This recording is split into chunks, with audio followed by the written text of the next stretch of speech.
రఘురామరాజు గారు రేపు మీకు మాట్లాడే అవకాశం లేదు, ఇప్పుడే మాట్లాడారు 2 నిమిషాలు. ఇప్పుడైనా 3 నిమిషాలు. విష్ణుకుమార్ రాజు గారు అంతసేపు నేను మాట్లాడలేను.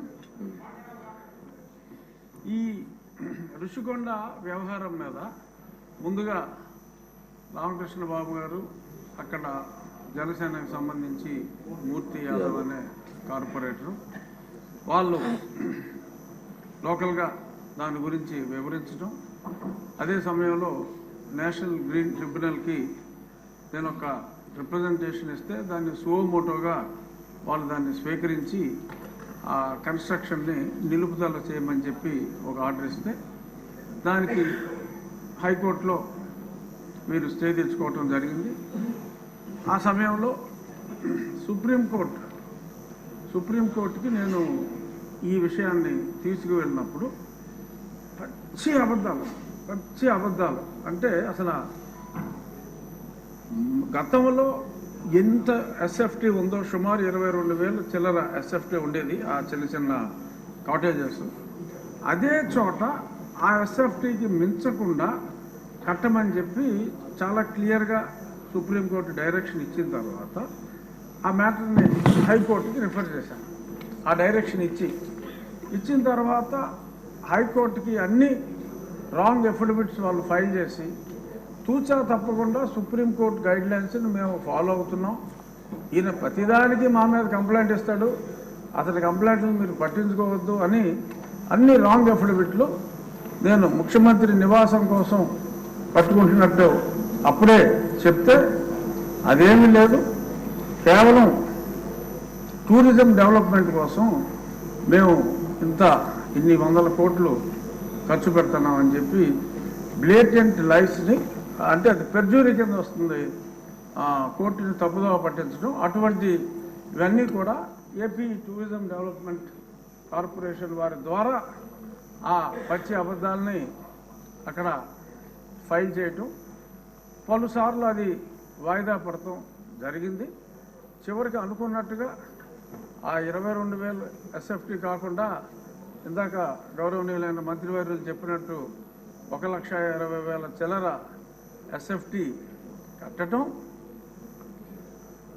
ఆ తర్వాత ఒక చిన్న డ్రామా, ఎందుకంటే అప్పుడు దాకా అది టూరిజం ప్రాజెక్ట్ అని చెప్పారు. ఈలోపు ముఖ్యమంత్రి గారు అప్పటి ముఖ్యమంత్రి ఒక అనౌన్స్మెంట్ ఇచ్చి నేను విశాఖపట్నం వచ్చేస్తున్నాను అని చెప్పి ఆయన చెప్పడం జరిగింది. ఆ తర్వాత కొంతమంది ఆఫీసర్స్ని వైజాగ్లో నాకేమన్నా ఇల్లు దొరుకుతుందా చూడండి, స్టడీ చేయండి అని చెప్పి స్టడీ చేస్తే వాళ్ళకంట ఆ బీచ్ రోడ్లో వెళ్తూ ఉంటే అరే ఇక్కడ భలే ఇల్లు దొరికిందే, ఇది ముఖ్యమంత్రి గారికి బాగుంటుంది అని చెప్పి వాళ్ళకి తెలిస్తే వాళ్ళందరూ సూచించారంట. సరే దట్స్ ఆల్ రైట్, అందులోనే ఉందాం, పోనీ టూరిజం వాళ్ళకి చెప్పి అందులోనే ఉందాం, వాట్ ఈస్ దేర్, నాకు ఎక్కడైనా పర్వాలేదు, ఐఎమ్ ఏ సింపుల్ మ్యాన్ అని చెప్పి దానికి ఆయన అంగీకారం తెలిపారు. ఆ తెలిపిన తర్వాత కూడా మళ్ళీ హైకోర్టులో ముందు నుంచి చెప్తున్నాం సార్, ఇప్పుడు ఇల్లు అఫీషియల్గా ఓకే చేశాడు, ఇప్పుడైనా సరే చర్యలు తీసుకోండి అంటే కోర్టు వారు అసలు మా రూల్స్ వైలేట్ చేస్తే ఏ క్షణంలోనైనా మేము ఆర్డర్స్ ఇస్తాము, డిస్మాంట్లింగ్ ఆర్డర్స్ ఇస్తాము, మీరేం వరీ కావక్కర్లేదన్నారు. ఇప్పుడు దాకా ఆ మ్యాటర్ రాలేదు, ఎలక్షన్ వచ్చింది, ఆయన వెళ్ళిపోయాడు. సో ఇప్పుడు ఆ ప్రాపర్టీ, ఎందుకంటే ఆయన అంటే డిస్ట్రక్షన్తో మొదలుపెట్టారు, నాకు తెలిసి గౌరవనీయులైన ముఖ్యమంత్రి గారు ఈయనంతా కన్స్ట్రక్షన్ బేస్డ్ యాక్టివిస్ట్, అతను డిస్ట్రక్షన్ బేస్డ్. సో కాబట్టి ఒక 500 కోట్లు ప్రజాధనం దుర్వినియోగం చేశారు, శిక్షించాలి అని చెప్పి మా విష్ణుకుమార్ రాజు గారు గట్టిగా చెప్పారు. కానీ కొన్ని వేల కోట్లు రకరకాల ఇష్యూస్లో దుర్వినియోగం అయినాయి. ఈ 500 కోట్ల వలన అతను అలరయ్యి ఒక మంచి ప్రభుత్వం రావడానికి దోహదం చేశాడు. కాబట్టి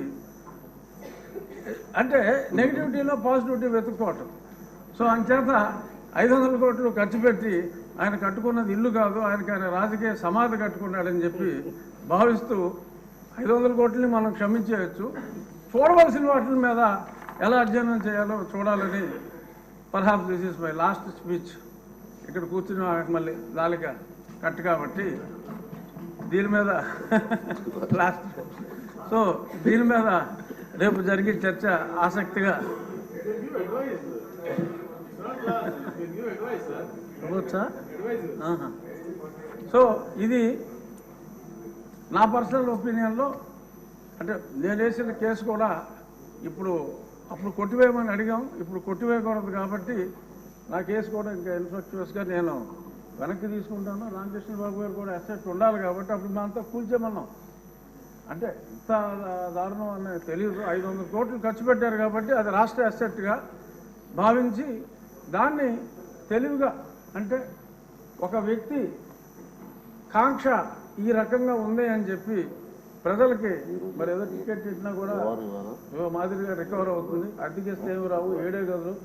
సో అంచేత దాన్ని ఒక మాన్యుమెంట్గా ఉంచి ఒక నియంత కట్టుకుందాం అనుకున్న, ఒక పేదవాడు కట్టుకోవాలనుకున్న చిన్న గూడు ఇదని చెప్పి మనం దానికి ఒక టికెట్ పెట్టి ముంతాజ్ కోసం తాజ్మహల్ కట్టిన షాజహాన్కి మరి ఇప్పుడు గుర్తింపు వచ్చింది. అలాగే దాన్ని మనం ఒక మాన్యుమెంట్గానే వాడుకుని ఒక నియంత కట్టుకున్న చిన్న ఇల్లుగా మనం అభివర్ణించి దాన్ని ఎటువంటి కూల్చివేతలు లేకుండా చక్కగా సౌందర్యంగా దాన్ని మెయింటైన్ చేయాలని చెప్పి టూరిజం మంత్రి గారిని మనస్ఫూర్తిగా కోరుకుంటూ మా విష్ణుకుమార్ రాజు గారు చెప్పిన చర్యలు ఎక్కడొద్దు, చర్యలు చాలా అట్లకు ఉందని తెలియజేస్తూ నమస్కారం.